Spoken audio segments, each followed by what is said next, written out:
BRS నేతలపై Mahabubnagar MLA NM Srinivasa Reddy విమర్శల వర్షం గుప్పించారు.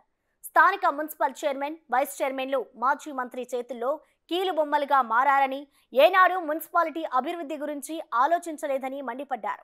మహబూబ్నగర్లో జరగనున్న అరాచకాలు భరించలేకే కౌన్సిలర్లు కర్రు కాల్చి వాత పెట్టారన్నారు.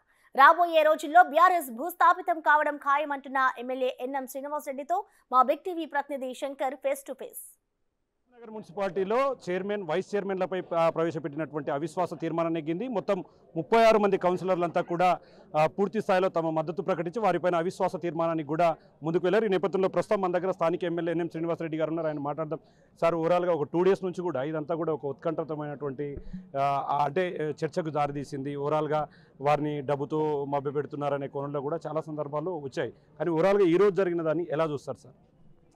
ఇప్పుడు నిన్నటిదాకా డబ్బు సంచులతో తిరిగింది వాళ్ళు, గోవా ట్రిప్లకు, సింగపూర్ ట్రిప్లకు, హాంకాంగ్ ట్రిప్లకు పోయింది వాళ్ళు. కౌన్సిలర్లు అందరూ ఇన్నే ఉన్నారు, వాళ్ళందరూ ఏకతాటి మీదకి వచ్చిండ్రు. ఈ దుర్మార్గ పాలన అవశేషాలు కూడా మహబూబ్నగర్ మున్సిపాలిటీలో ఉండొద్దని చెప్పి వాళ్ళందరూ కూడా ముక్తకంఠంతో తీర్మానం చేసుకున్న తర్వాత వాళ్ళు అవిశ్వాస తీర్మానం ప్రవేశపెట్టడం జరిగింది. గత 4 సంవత్సరాలుగా కౌన్సిల్లో ఎటువంటి చర్చ జరగలే, అవినీతి మీద చర్చ జరగలే, నిధుల మీద చర్చ జరగలే. కేవలం చైర్మన్లు, వైస్ చైర్మన్లు, మంత్రి గారు ఏం చెప్తే అది వినడానికి తోలుబొమ్మల్లాగా ఉన్నారు. కాబట్టి ఈరోజు వాళ్ళందరూ కోపం మీద ఉన్నారు. వాళ్ళు ఏ సమస్య కూడా ప్రస్తావన చేయలేకపోయినారు. కౌన్సిల్లో వార్డుల్లో పర్యటించి ప్రజా సమస్యలను తీసుకొచ్చి అక్కడ నిధులు కేటాయించుకోలేకపోయినారు. వాళ్లకు కనీసం మాట్లాడే స్వేచ్ఛ కూడా లేకుండా ఈ 4 సంవత్సరాలు. అందుకే ఇక్కడ ప్రజాప్రభుత్వం వచ్చింది. టీఆర్ఎస్ పార్టీ అప్పుడు అధికారంలో టీఆర్ఎస్ పార్టీ ఉండే కాబట్టి, ప్రభుత్వం వాళ్ళది కాబట్టి వీళ్ళందరూ కూడా కొద్దిగా చేతులు కట్టేసినట్లయింది. కానీ ఎప్పుడైతే కాంగ్రెస్ ప్రభుత్వం వచ్చిందో మళ్ళీ ఒక ప్రజాస్వామిక వాతావరణం ఒకటి వచ్చింది కాబట్టి మళ్ళీ మేము ప్రజల దగ్గరికి పోవచ్చు, కౌన్సిల్ను అర్థవంతంగా నడుపుకోవచ్చు, కౌన్సిల్లో ప్రజా సమస్యల ప్రస్తావన తీసుకురావచ్చు, నిధులను కూడా తీసుకురావచ్చు అనే ఏకైక లక్ష్యంతో ఈరోజు అన్ని పార్టీల వ్యక్తులు ఈరోజు వచ్చి అవిశ్వాస తీర్మానం ప్రవేశపెట్టి నెగ్గించుకున్నారు. ఒక్కటి ఆలోచించండి, ఎంఐఎం కానీ బీజేపీ కానీ కలుస్తారా? కలవరు. కానీ ఎందుకు మహబూబ్ నగర్లో కలిసినరు అంటే, మహబూబ్ నగర్లో ఒక ప్రత్యేకమైన పరిస్థితి ఉండే. గత 9.5 సంవత్సరాలుగా ఒక రాజరికపు వ్యవస్థ, అమానుషమైన పరిపాలన ఇక్కడ కొనసాగింది కాబట్టి ప్రజలు ఈరోజు నిర్ణయం తీసుకున్నారు.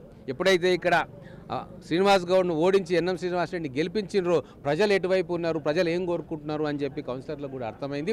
ఈ 1 సంవత్సరం అన్నా ప్రజల దగ్గరికి పోదాం, వాళ్ళ కష్టసుఖాల్లో పాల్పంచుకుందాం, వార్డులను డెవలప్ చేసుకుందామని ఒక మంచి మనసుతోటి డెవలప్మెంట్ ఓరియంటెడ్గా అందరూ కలిసి నిర్ణయం తీసుకున్నారు. అంటే సార్, మీరు అన్నట్లుగా ఇంకొక 1 ఇయర్ మాత్రమే మిగిలింది. ఈ నేపథ్యంలో ఇప్పుడు వచ్చేవారు కానీ మీరు కానీ ఎట్లా దీన్ని ప్రాసెస్ చేయబోతున్నారు? రాబోయే రోజుల్లో మిగిలిన కాలాన్ని ఎట్లా ఉపయోగించుకోబోతున్నారు? ఇప్పుడు నేనైతే ఎమ్మెల్యేగా, ఈ నియోజకవర్గ ఎమ్మెల్యేగా ఒక టీం వర్క్ చేయాలనేటువంటి నేను పార్టీలకు అతీతంగా ఈరోజు కౌన్సిలర్స్ అధికారిక పదవిలో ఉన్నారు. ప్రజలు ఎన్నుకున్నారు వాళ్ళని. వాళ్ళ టర్మ్ అయిపోయేదాకా ఆ వార్డులకు వాళ్ళు ప్రాతినిధ్యం వహిస్తారు. ఆ వార్డు ప్రజలకు సేవ చేయాలి అని చెప్పి ప్రజలు ఓట్లేసి వాళ్ళని గెలిపించారు.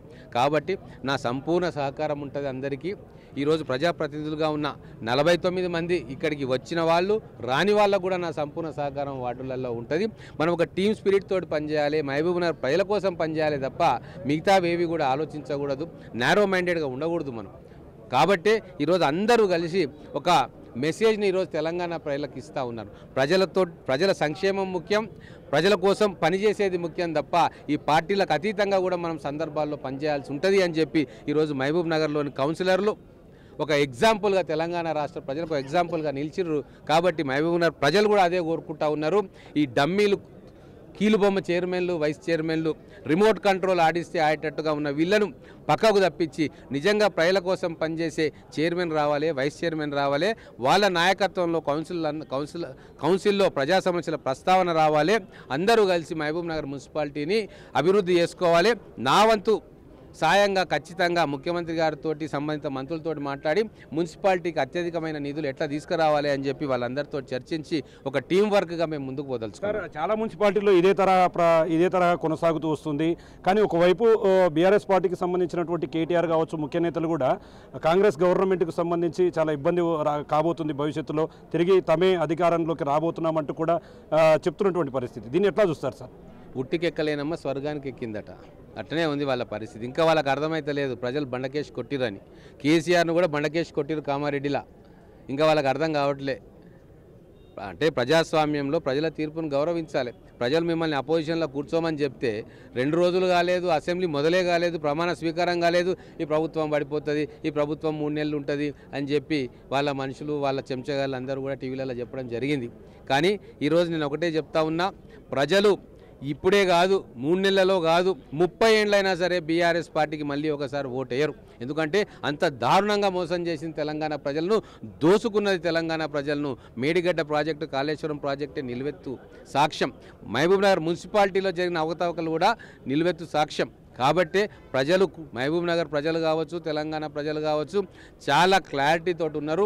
మళ్ళీ ఒకసారి రాజకీయంగా బీఆర్ఎస్ పార్టీకి నీళ్లు పోసే ప్రయత్నం చేయరు.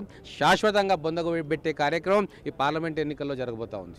చూస్తున్నాం, ఓవరాల్గా చూస్తున్నాం, మహబూబ్నగర్ మున్సిపాలిటీలో చాలా రోజులుగా పూర్తి స్థాయిలో ఆత్మగౌరవం దెబ్బతినే విధంగా పూర్తిగా కౌన్సిలర్లకు ఇబ్బందిగా మారింది. ఈ నేపథ్యంలోనే కౌన్సిలర్లంతా కూడా తిరుగుబాటు చేశారు. మొత్తంగా ప్రవేశపెట్టినటువంటి అవిశ్వాస తీర్మానం అంతా కూడా ఈరోజు పూర్తిగా కాంగ్రెస్ వైపే ఉంది. రాబోయే రోజుల్లో నూతన చైర్మన్లను, వైస్ చైర్మన్లను ఎన్నుకున్న తర్వాత మిగిలిన ఈ సంవత్సర కాలంలో నిత్యం ప్రజలకు చేరువలో ఉండి అభివృద్ధి కార్యక్రమాలు చేపట్టాలని చెప్పి కూడా స్థానిక ఎమ్మెల్యేగా ఉన్నటువంటి ఎన్ఎం శ్రీనివాసరెడ్డి చెప్తున్నాడు. ఇది ఇక్కడ latest update. Camera person Nageswara Shankar Goud, big TV, Mahabubnagar నుండి.